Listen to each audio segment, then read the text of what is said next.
Parte 3, Virgínia, capítulo 26. Mac jazia no porão do Rosebud, tremendo de febre. Sentia-se como um animal, imundo, quase nu, acorrentado e indefeso. Mal podia levantar. Mas sua cabeça estava bastante clara. Jurou que nunca mais deixaria que alguém lhe colocasse grilhões de ferro. Lutaria e tentaria fugir. Seria melhor que o matassem do que sofrer de novo aquela degradação. Um grito nervoso, vindo do convés, penetrou no porão.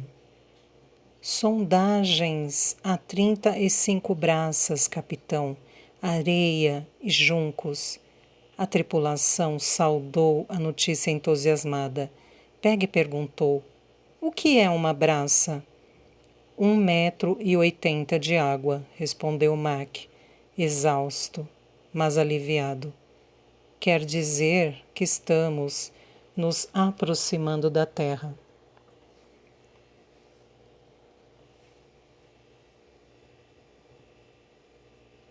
Muitas vezes ele achara que não conseguiria. 25 prisioneiros tinham morrido no mar. Eles não tinham passado fome. Tudo indicava que Liz, embora não tivesse aparecido de novo lá embaixo, cumprira sua promessa e assegurara-se de que tivessem o suficiente para comer e beber. Mas a água de beber era insalubre e a dieta de carne salgada com pão doentemente monótona, de modo que todos os condenados haviam ficado violentamente enfermos, com o tipo de doença, às vezes, chamada de febre de hospital, e às vezes de febre de cadeia. Barney maluco fora o primeiro a morrer. Os mais velhos iam mais depressa. Doença não foi a única causa de morte. 5 pessoas morreram numa tempestade pavorosa quando os prisioneiros foram atirados de um lado para o outro no porão, machucando-se uns aos outros com as correntes de ferro. Peggy sempre fora magra, mas agora parecia só ossos. Cora envelhecera. Mesmo na semi-escuridão em que viviam, Mac podia ver que o cabelo dela estava caindo, o rosto chupado e o corpo antes voluptuoso ficara descarnado e desfigurado com chagas. Mac sentia-se contente simplesmente por estarem vivos. Um pouco mais tarde ouviu outra sondagem. 18 braças e areia branca. Da vez seguinte foram 13 braças e, por fim, o grito: "Terra!" A despeito da fraqueza, Mac gostaria de se encontrar no convés. É a América, pensou. Cruzei o mundo para tão longe e ainda estou vivo. Queria ver a América. Naquela noite, o Rosebud ancorou em águas calmas. O marinheiro que trazia a ração dos prisioneiros de carne de porco salgada e água insalubre era um dos membros da tripulação mais amistosos. Chamava-se Ezequiel Bell. Era um homem desfigurado, tinha perdido uma orelha, estava quase completamente careca e tinha um bócio do tamanho de um ovo de galinha no pescoço. E, ironicamente, o chamavam de Bell Bonitão. Foi ele quem lhes disse que se encontravam diante de Cabo Henry, perto da cidade de Hampton, na Virgínia. No dia seguinte, o navio permaneceu ancorado. Mac perguntou-se furioso que estaria prolongando a viagem deles. Alguém devia ter descido à terra para trazer suprimentos, porque de noite veio da cozinha um cheiro de carne assada fresca de dar água na boca. Torturou os prisioneiros e provocou cãibras no estômago de Mac. "Mac, o que acontece quando chegarmos à Virgínia?" perguntou Peggy. "Seremos vendidos e teremos que trabalhar para quem nos comprar", respondeu ele. "Vamos ser vendidos juntos?" Ele sabia que havia pouca chance disso acontecer, mas não disse. "É possível. Vamos esperar pelo melhor." Fez-se silêncio. enquanto Peg digeria as palavras de Mac. Quando falou de novo, sua voz estava amedrontada. Quem nos comprará? Fazendeiros, agricultores, donas de casa, quem quer que precise de trabalhadores e os queira baratos. Alguém podia querer a nós três. Quem iria querer um minerador de carvão e duas ladras? Ou talvez possamos ser comprados por pessoas que morem bem perto uma das outras, disse Mac. Que trabalho vamos fazer? Qualquer coisa que nos mandem, eu acho. Trabalhos na fazenda, limpeza, construção. Seremos então exatamente como escravos. Mas apenas por 7 anos. 7 anos, repetiu Peg tristemente. Serei adulta. E eu terei quase 30, disse Mac. Parecia meia-idade. Vão bater na gente? Mac sabia que a resposta era sim, mas mentiu. Não se trabalharmos duro e ficarmos de boca calada. Quem recebe o dinheiro que pagarem por nós? Sir George Jameson. A febre o esgotara e ele acrescentou impacientemente. Tenho certeza de que você já me fez metade dessas malditas perguntas antes. Peg deu-lhe as costas magoada. Cora, disse. Ela está preocupada, Mac. É por isso que fica fazendo as mesmas perguntas. Também estou preocupado, pensou Mac, infeliz. Não quero chegar na Virgínia, disse Peg. Quero que a viagem continue para sempre. Cora deu um sorriso amargo. Você gosta de viver deste modo? É como ter pai e mãe, disse Peg. Cora passou o braço em torno da menina e apertou carinhosamente. Levantaram âncora na manhã seguinte e Mac pôde sentir o navio deslizando à frente, levado por vento forte e favorável. De noite, soube que se encontravam quase na foz do rio Rappahannock. Depois, ventos contrários os conservaram ancorados durante 2 dias desperdiçados, antes que pudessem subir o rio. A febre de Mac cedeu e ele ficou forte o bastante para subir ao convés, para um dos intermitentes períodos de exercício, quando teve sua primeira visão da América. Densos bosques e campos cultivados alinhavam-se em ambas as margens do rio. A intervalos surgiam cais, uma extensão limpa da margem e um gramado que subia até uma grande casa. Aqui e ali, em torno dos cais, ele viu os imensos barris conhecidos. Não se sabia por quê, como cabeças de porco, e que eram usados para transportar tabaco. Mac tinha visto esses barris serem descarregados no porto de Londres e agora ocorreu-lhe que era notável o fato de eles sobreviverem à perigosa e violenta viagem transatlântica e chegarem à Inglaterra. A maioria das pessoas nos campos era negra, ele notou. Os cavalos e os cachorros pareciam iguais aos que conhecia, mas as aves que se empoleiravam na amurada do navio não eram familiares. Havia muitas outras embarcações no rio, uns poucos navios mercantes como o Rosebud e muitos barcos menores. Esta breve visão foi tudo o que viu nos 4 dias seguintes, mas conservou o quadro na cabeça como um valioso souvenir enquanto estava no porão. O sol, as pessoas caminhando ao ar livre, os bosques, gramados e as casas. Desejou com tanta força desembarcar e caminhar ao ar livre que chegou a doer. Quando por fim ancoraram, ele soube que estavam em Fredericksburg, seu porto de destino. A viagem tinha durado 8 semanas. Naquela noite, os condenados receberam muita comida. Um caldo de carne de porco com milho e batatas, uma tora de pão fresco e 1 litro de cerveja. A comida rica e a cerveja forte, a que não estava acostumado, fizeram com que Mac ficasse tonto e enjoado a noite toda.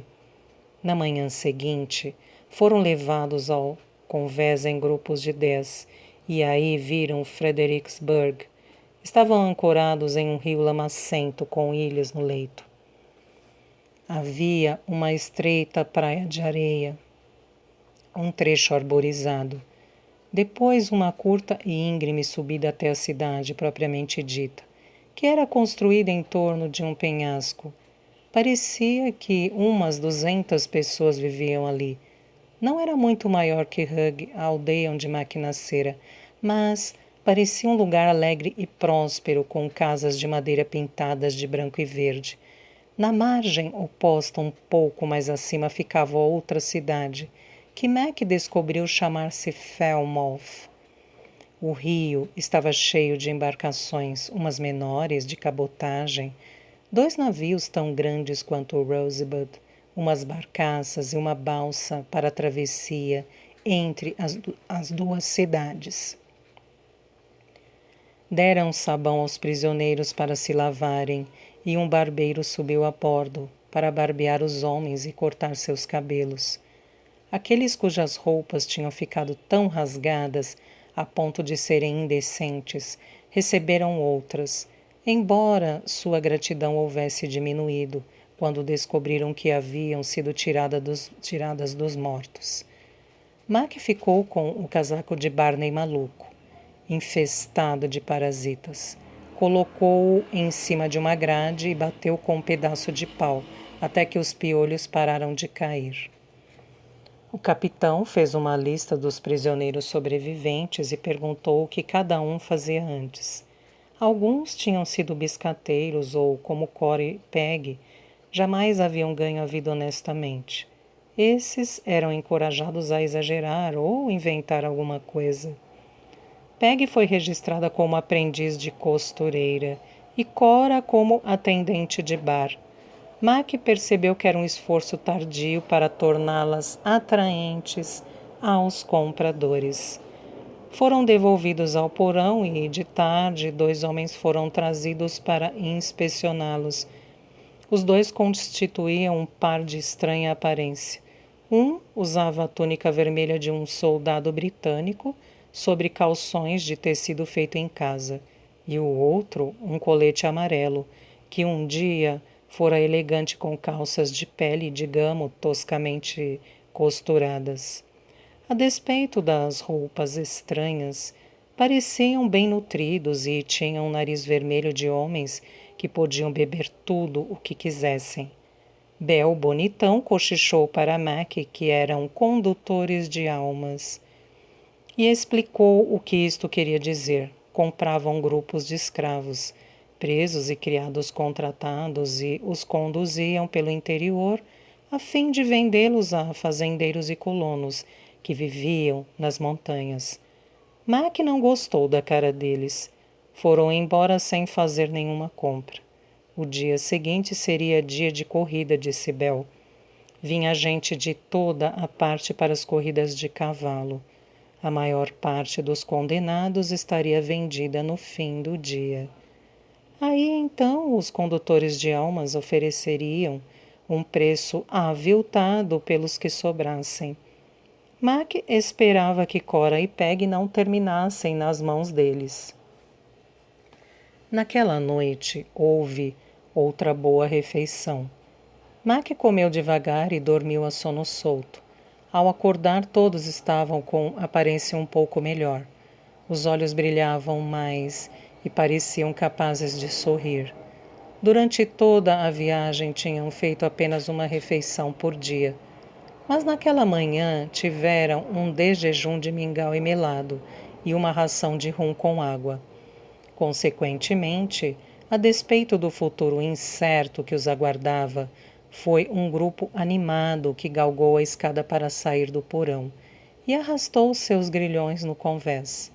Havia mais atividade na região junto ao cais, com diversos botes atracando, numerosas carroças passando pela rua principal, assim como grupinhos de pessoas bem vestidas passeando sem pressa, obviamente aproveitando o dia de folga. Um homem gordo de chapéu de palha subiu a bordo, acompanhado por um negro alto de cabelos grisalhos. Os 2 examinaram os condenados, escolhendo uns e rejeitando outros. Logo, Mac percebeu que selecionavam os homens mais jovens e fortes. E, inevitavelmente, ele estava entre os 14 ou 15 escolhidos. Nenhuma mulher ou criança foi escolhida. Quando a seleção terminou, o capitão disse: Certo, vocês aí, acompanhem estes homens. Onde estamos indo? Indagou Mac. Eles ignoraram. Peggy começou a chorar. Mac abraçou-a. Sabia que aquilo ia acontecer, mas mesmo assim partiu seu coração. Todo adulto em que Peggy confiara havia sido tirado dela. A mãe morrera de doença, o pai enforcado, e agora Mac era vendido separadamente da menina. Abraçou-a com força e ela agarrou-se nele. Me leva com você, gritou Peggy. Mac afastou-se. Tente ficar com Cora se puder, disse. Cora beijou nos lábios com desesperada paixão. Era difícil acreditar que ele podia nunca mais vê-la, nunca mais deitar na cama ao seu lado, nem fazê-la gemer de paixão. Lágrimas quentes escorreram pelo rosto dela e entraram na boca de Mac enquanto se beijavam. Tente nos encontrar, Mac, pelo amor de Deus, suplicou. Vou me esforçar ao máximo. Prometa, insistiu ela. Eu prometo, vou encontrar vocês. O barrigudo disse, vamos andando, rapaz apaixonado, e puxou Mac para longe dela. Mac olhou por cima do ombro quando desceu a prancha de desembarque. Cora e Peggy ficaram olhando abraçadas e chorando. Mac se lembrou da despedida de Esther. Não vou falhar com Cora e Peggy do jeito como falhei com Esther, prometeu. E depois as perdeu de vista. Foi estranho pisar em terra firme de novo, depois de 8 semanas tendo o movimento incessante do mar debaixo dele. Enquanto seguia mancando pela rua principal, que não era pavimentada, virava para todos os lados, contemplando a América. O centro da pequena cidade tinha uma igreja, uma casa de comércio, um pelourinho e uma forca.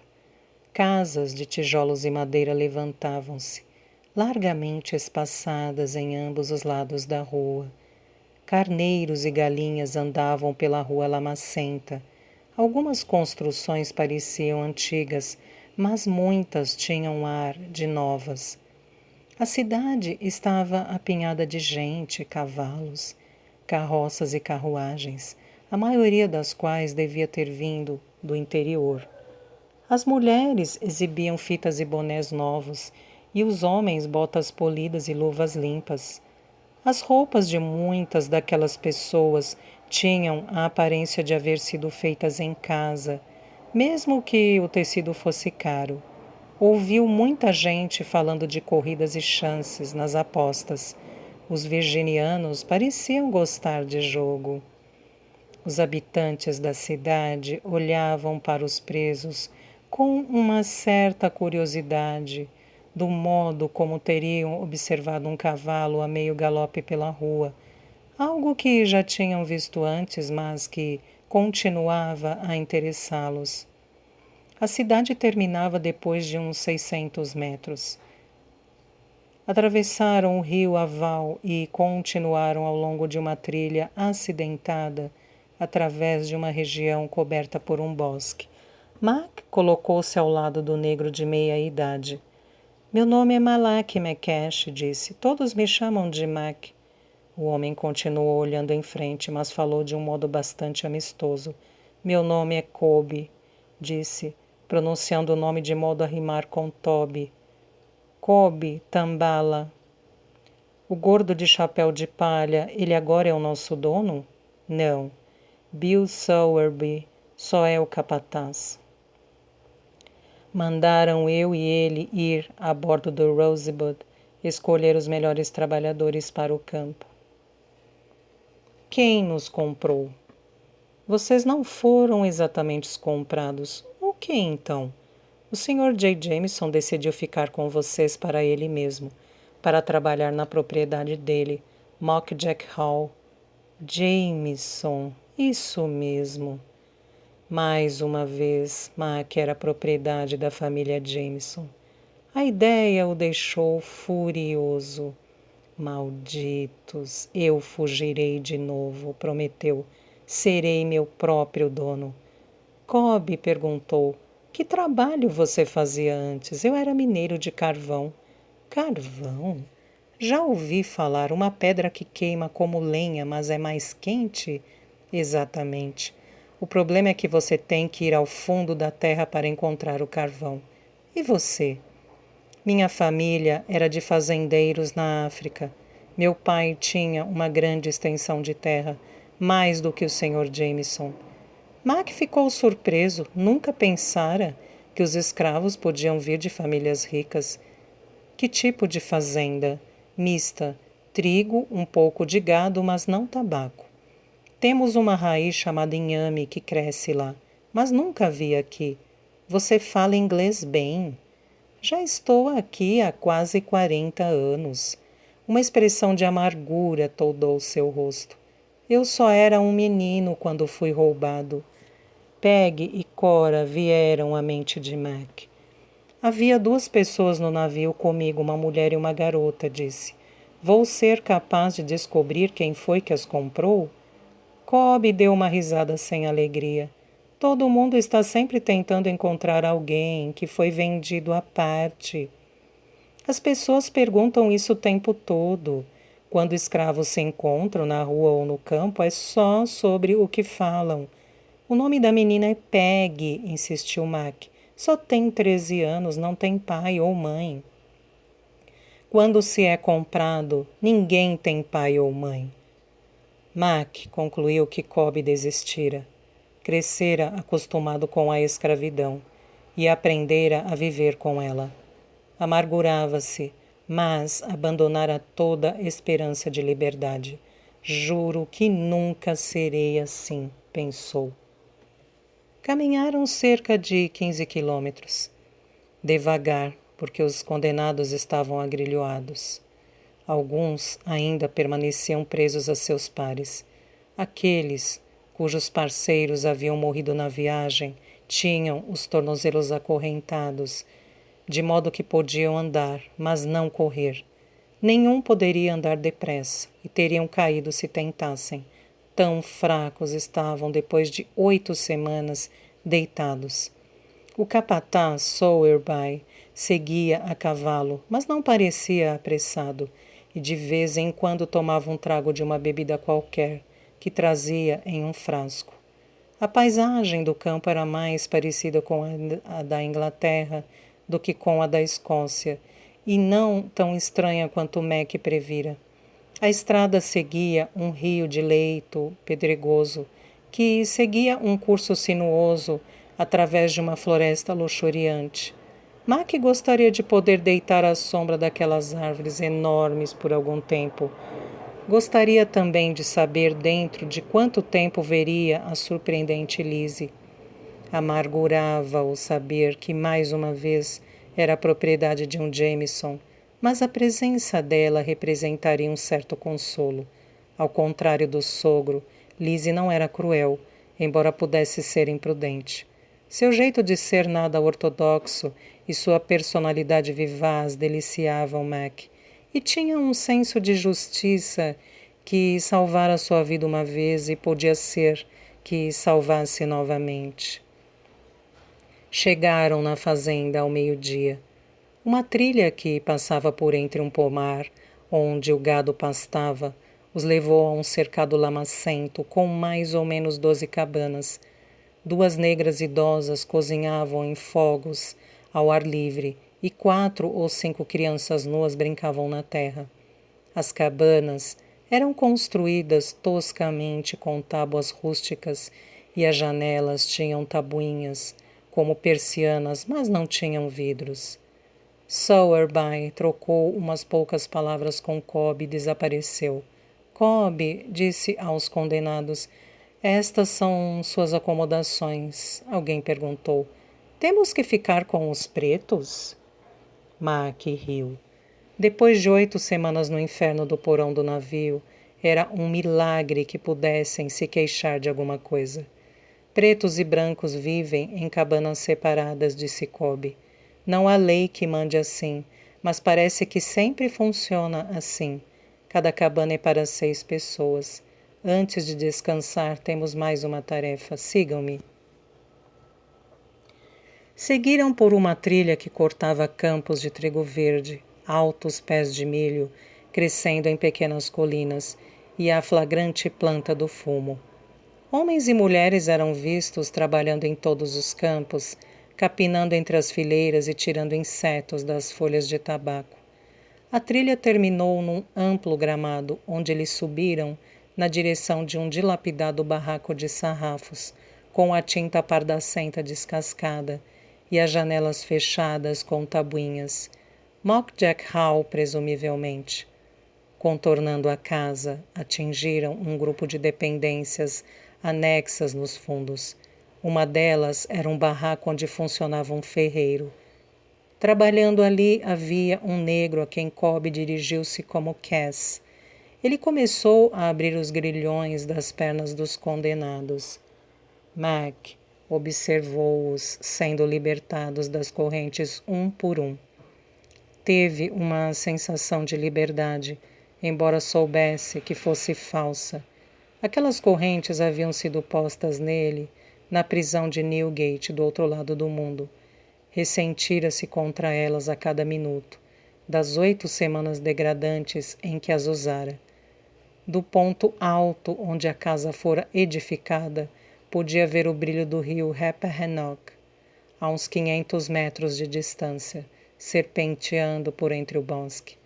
Quando minhas correntes forem abertas, eu podia simplesmente sair correndo e descer até o rio, pensou ele, e lá me atirava dentro da água, nadava e tentava alcançar a liberdade.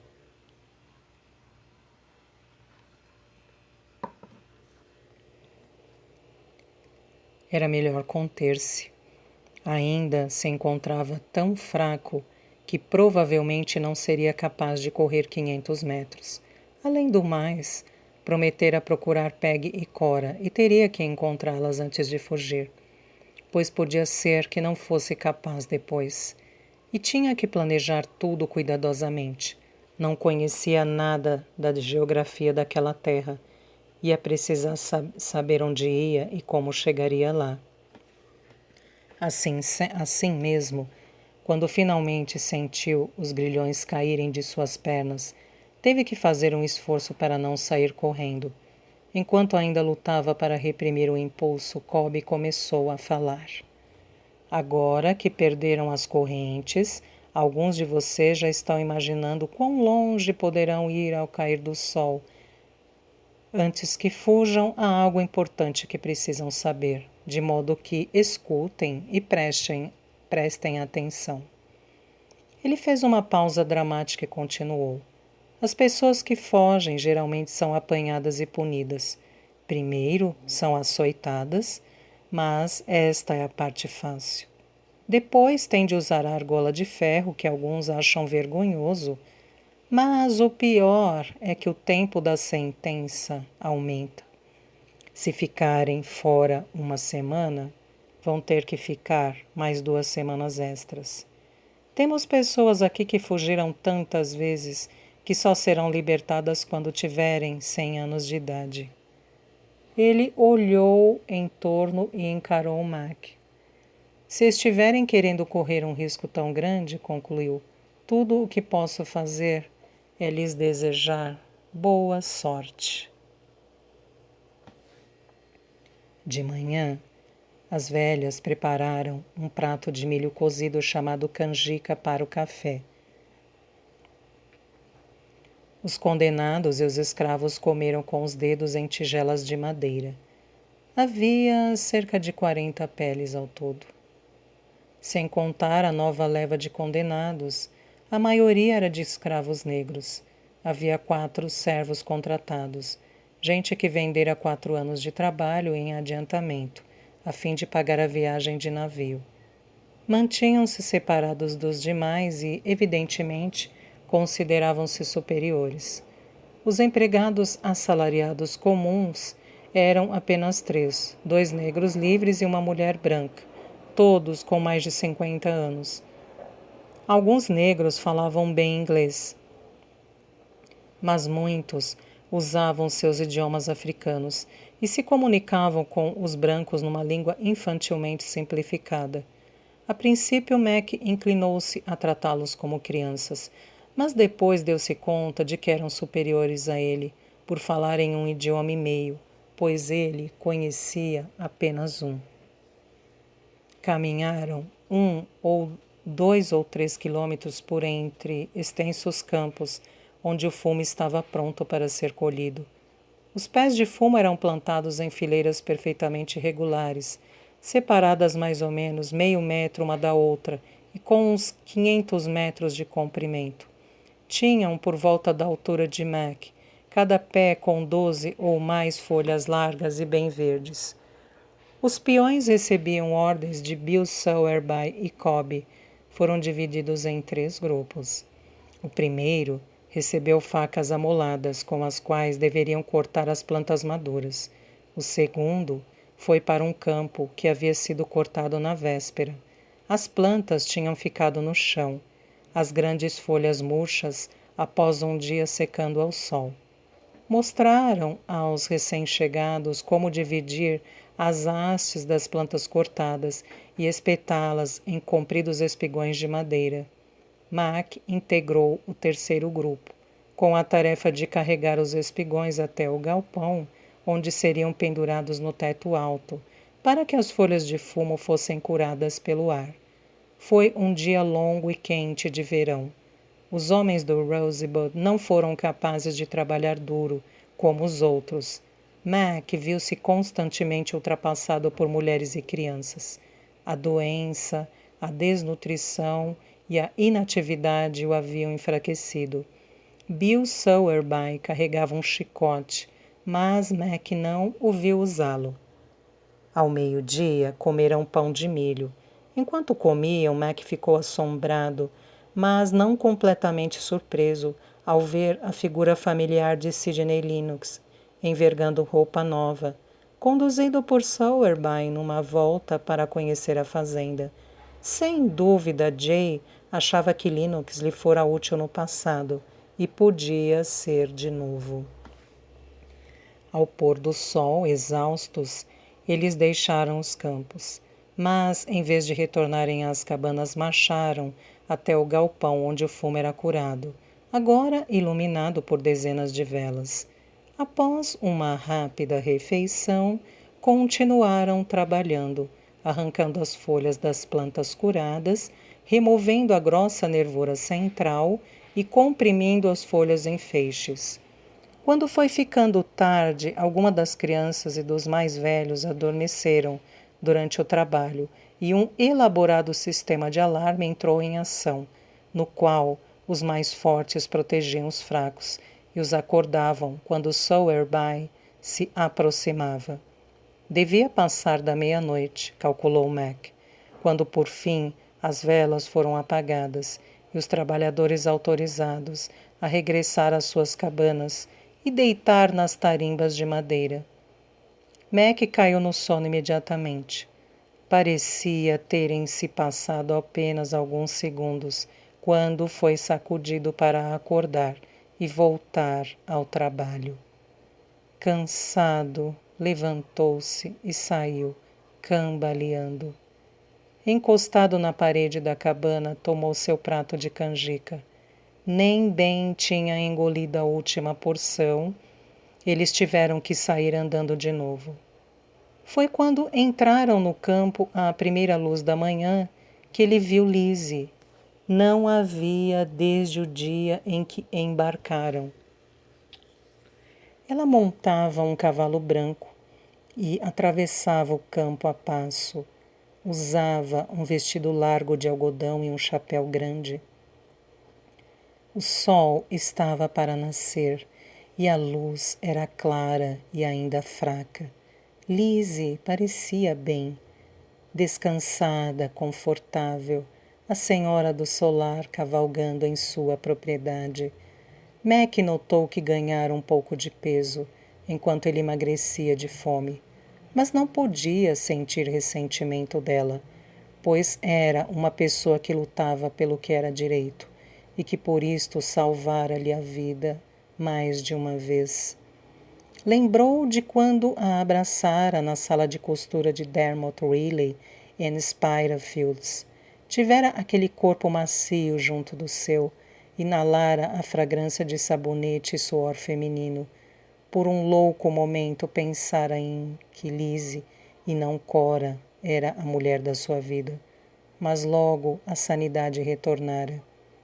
Olhando de novo seu corpo arredondado, percebeu que ela não tinha engordado, e isto sim que ficara grávida. Teria um filho e a criança cresceria para ser um Jameson, cruel, ganancioso e sem coração, pensou Mac. Teria sua própria plantação e compraria seres humanos a quem trataria como gado, e seria rico. O olhar de Lizzie fixou o seu. Mac sentiu-se culpado por pensar coisas tão más sobre o filho dela que ainda não nascera. Lizzie olhou-o, sem saber ao certo quem ele era. Depois pareceu reconhecê-lo com um sobressalto. Talvez tivesse ficado chocada com a mudança na sua aparência causada pela viagem. Mac sustentou o olhar dela por longo tempo, na esperança de que viesse ter com ele, mas Lizzie acabou por virar-se sem falar nada. Fez o cavalo sair a trote e, um momento depois, desapareceu no bosque.